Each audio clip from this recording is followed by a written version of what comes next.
They're over safely. Just missing the rubble strip. Again, it's difficult to steer at that speed. Coming into the last bend with some fantastic speed. We've got 2 jumps to go. Oh, and into the airbag, and they're coming around backwards.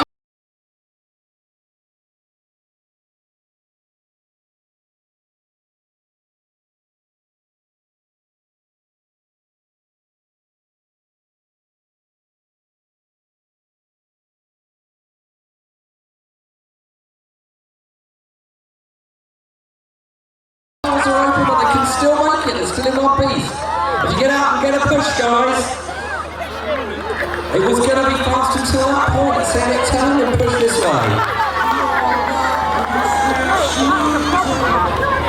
Oh, a little problem with the steering maybe by the looks of it. Skip past the jump on the way and let's get them across the finish line. Give them a big cheer. It was a spectacular run. Absolutely spectacular. Brakes on. There we go. A little drift at the end there as well.